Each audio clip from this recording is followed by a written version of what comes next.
Hello. Today we're going to talk about Mary. Mary is an adolescent who recently immigrated to the U.S. from Mexico, and she has been failing in school. The building principal requested that the school psychologist assess her to determine her IQ and current academic performance levels. The building principal wonders if she is eligible for special education services. What are some of the ethical and legal issues involved in conducting an assessment of a child like Mary? So, first of all, the school psychologist would want to do a pre assessment and determine whether or not Mary is somebody that should go through testing for special education. And to assess Mary, the school psychologist would definitely want to observe Mary in the classroom setting and see her interactions with their peers and the teaching staff. And for this, there's no parental consent needed. Parental consent is also not needed in case the school psychologist wants to review Mary's files. Most likely, there won't be too much student history for Mary because she just emigrated to the United States.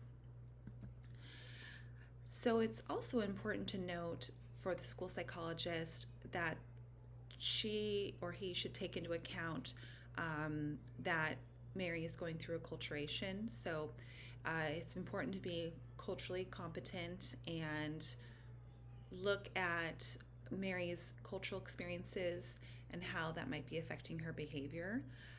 The stress of adapting to two cultures, which is known as acculturation stress, could also be affecting her behaviors and making learning more challenging for her. There's also something called cultural orientation, which she could be more on the traditional side of cultural orientation or the non-traditional side. That also would affect her assimilation to the new culture that she's experiencing. One other important thing to note for school psychologists is that English language learners sometimes are more adept at conversational English, and so they will seem to know more English than they really do, and especially when it comes to taking tests or reading, they don't actually have the language skills that they seem to have. So under IDEIA, tests and other assessment tools used in the evaluation of children with suspected disabilities are or should be provided and administered in the child's native language or other mode of communication and in the form most likely to yield accurate information. One thing also to keep in mind, which was a landmark case, was Diana versus Board of Education. This was a case in the 1970, and the Board of Education was placing a disproportionate amount of Mexican American students in special education classes, and the ruling mandated that the assessment of children in their native language or with sections of the test, the ruling mandated that children should be assessed in their native language or with sections of tests that do not require knowledge of the English language. There are a few other laws and mandates that help guide the school psychologist through the assessment process and making sure that we assess in a non-discriminatory manner.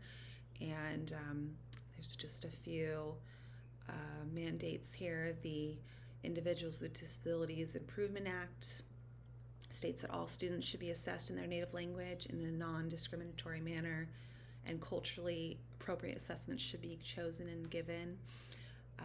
Title VI of the 1964 Civil Rights Act is an anti-discrimination statute enforced by the Office of Civil Rights, and it's similar to Section 504.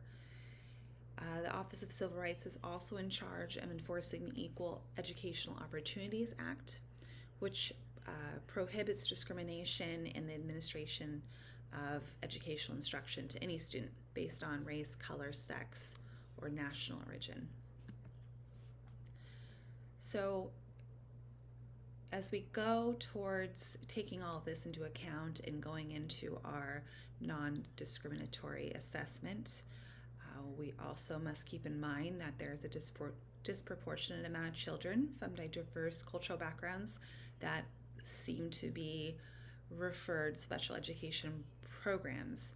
And it's cases like Mary's, where she's only been in the United States for a few months, that this is something that could easily fall into that category. So no child should be seen for psychological evaluation unless deficiencies in instruction have been ruled out.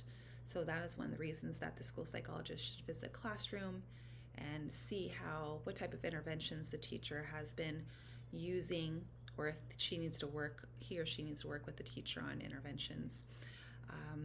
A service delivery model that emphasizes early intervening services may help safeguard ethnically, racially, and linguistically diverse children from unnecessarily testing and the risk of misdiagnosis or misclassification. The school psychologist can also work with the teacher and the parents to create a more effective delivery model for instruction. So after all of the pre-assessment has been done, and if Mary is still a good candidate for being tested for special education, there are a few factors to keep in mind, and this is coming from a non-discriminatory place. So be culturally sensitive first and foremost. Take the students' culture and history into account. To consider the degree of acculturation. How long have they been in the United States? Are they more traditional, or are they starting to prescribe more to becoming more comfortable in the United States? Gather history on the student, which may be difficult, as we mentioned before. Observe the student in different settings, including the classroom or any other types of settings that can be observed. Consider outside variables, home life, and such as that. Use a variety of assessment strategies, and interpret the data through a culturally competent lens. So, and this is hopefully the way that we would do this to make sure that Mary is not needlessly referred to special education, but if everything else is ruled out in the pre-assessment, then these are the tools for assessment that would be the least biased. So thank you very much. Have a good day. And this is Amber Edstrom Tracy with my presentation on the vignette for Mary and whether or not she needs special education. Thank you.